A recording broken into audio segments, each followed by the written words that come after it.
दुनिया में क्या चल रहा है वो भी देखें।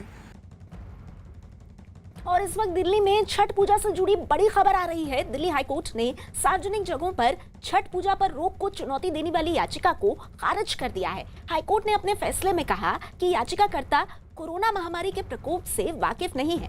कोर्ट ने कहा कि सार्वजनिक जगहों पर लोगों की भीड़ जुटने से कोरोना और तेजी से फैलेगा। हमारे साथ प्रियंका कांडपाल मौजूद है। प्रियंका, बहुत संक्षेप में आपके साथ जो लोग मौजूद हैं उनसे पूछिए कि दिल्ली हाईकोर्ट के इस फैसले के बाद अब तो किसी भी तरह का कोई विवाद नहीं रहना चाहिए।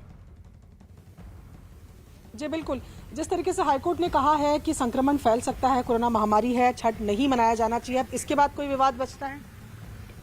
नहीं, हाई कोर्ट का हम पालन करेंगे, लेकिन जो छठ है श्रद्धालु कहाँ जाएंगे ये भी तो सरकार बताए।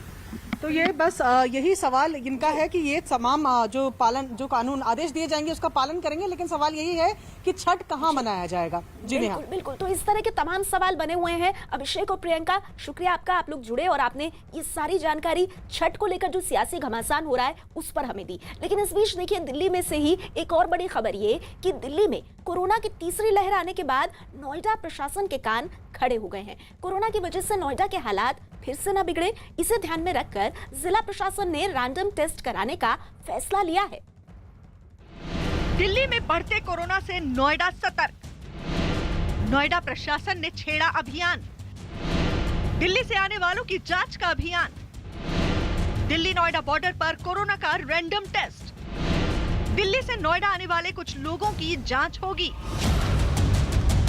सेहत दिल्ली की बिगड़ी तो नोएडा ने अपने हद में कोरोना पर लगाम लगाने की तैयारी शुरू कर दी।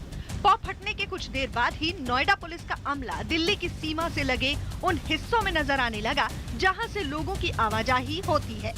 मकसद था दिल्ली से नोएडा आने वालों में से कुछ लोगों की कोरोना जांच करना। ये बताइए, जो डॉक्टर्स और नर्स जो चेकिंग का यहाँ पर बात हो रही है, कब तक यहाँ पर पहुँचेंगे? वो तो आ चुके सभी टीम, मतलब अधिकारी साधन बैठे हैं यहीं पर और कर रहे हैं। अभी आए थे, हमसे मिलकर गए तो बोले आप लोग जरा व्यवस्था बनाओ और तुरंत इसका कार्य शुरू हो रहा है अभी। जाहिर है कोरोना महामारी के खिलाफ उत्तर प्रदेश में हर कदम बहुत एहतियात के साथ रखा जा रहा है। कोरोना के बढ़ते खतरे को देखते हुए नोएडा प्रशासन ने पहले ही दिल्ली से आने वाले कुछ लोगों की जांच का ऐलान कर दिया था। रैंडम सैंपलिंग के माध्यम से और एक माइक्रो कंटेनमेंट के माध्यम से एक काबू पाने का प्रयास किया जाएगा। हालांकि नोएडा प्रशासन ने उसी वक्त ये साफ कर दिया था कि उनका मकसद किसी को परेशान करना नहीं है और वो एक कारगर रणनीति के तहत कोरोना पर काबू पाने का अभियान छेड़ रहे हैं। विशेष अभियान चलाया जाएगा जो टारगेट ग्रुप्स, किसी दिन रिक्शा चलाने वाले, किसी दिन डिलीवरी बॉयज़ की, किसी दिन ब्यूटी पार्लर्स की, किसी दिन दुकानदारों की, जहां लोगों की आवागमन रहती है, तो उन सारे लोगों की भी सैम्पलिंग करने से एक आइडिया भी लगती है कि कहाँ कहाँ संक्रमण है और जो संक्रमण है उसको आइसोलेट करने के लिए भी ये मददगार होगी। आने वाले दिनों में जो विगत दिनों में देखने को मिली है और क्रॉस बॉर्डर के भी जो संक्रमण हो रही है उसको काबू करने के लिए जो रिट्यून करनी होगी स्ट्रैटेजी को, वो किया जाएगा। नोएडा प्रशासन के ऐलान का असर सुबह से ही नजर आने लगा। दिल्ली नोएडा बॉर्डर पर पुलिस की मुस्तैदी बढ़ते ही स्वास्थ्य विभाग की टीम नजर आने लगी और दिल्ली से नोएडा आने वालों में से किसी किसी को रोककर उनकी जांच शुरू हो गई।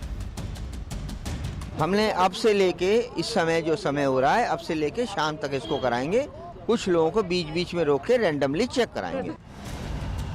दिल्ली से आने वालों की कोरोना जांच के लिए स्वास्थ्य अधिकारियों की टीम बनाने का फैसला यूं ही नहीं लिया गया। दरअसल दिल्ली में अचानक कोरोना के मामलों में आई तेजी और बीते 24 घंटों में करीब 6,400 कोरोना के नए मरीज मिले। यही नहीं, कोरोना से 99 लोगों की मौत भी हो गई। चूँकि त्योहारों के दौरान लोगों ने लापरवाहियां बरती, इसलिए कोरोना के बढ़ने का अंदेशा और बढ़ गया। माना जा रहा है कि दिल्ली से बड़ी संख्या में नोएडा आने वालों से कोरोना के फैलने का खतरा भी बढ़ गया है। इसी खतरे को भांपकर नोएडा ने रैपिड कोरोना टेस्ट करने का फैसला किया। ये और बात है कि नोएडा प्रशासन के फैसले पर भी सियासी बयानबाजी शुरू हो गई है। दिल्ली वालों के ऊपर इस तरीके की हैरेसमेंट करना हमेशा से उत्तर प्रदेश और हरियाणा सरकार का काम रहा है। सीरो सर्वे के एंटीबॉडीज का जो आकलन केंद्र सरकार ने कराया, उसमें साफ हो गया कि नोएडा में फरीदाबाद में, गुड़गांव में, दिल्ली में लगभग बराबर स्तर पे कोरोना फैला, लोगों के अंदर एंटीबॉडीज हैं। हालांकि आंकड़ों को देखें तो दिल्ली के पास होने के बावजूद नोएडा बहुत हद तक कोरोना पर काबू पाने में कामयाब रहा है। आंकड़ों के मुताबिक नोएडा में मंगलवार को कोरोना के 141 नए मामले सामने आए, वहीं 115 मरीज ठीक भी हुए हैं। इसी वजह से जिले में कोरोना के कुल मामलों की संख्या अब 20,566 हो चुकी है। इनमें 1236 मरीजों का इस समय भी इलाज चल रहा है। आंकड़ों के मुताबिक जिले में अब तक 73 लोगों की कोरोना की वजह से मौत हुई है। हालांकि सोमवार को नोएडा में कोरोना के 100 से कम मरीज आए थे, लेकिन मंगलवार को इनकी संख्या अचानक बढ़ी तो प्रशासन ने एहतियाती कदम उठाने का फैसला कर लिया।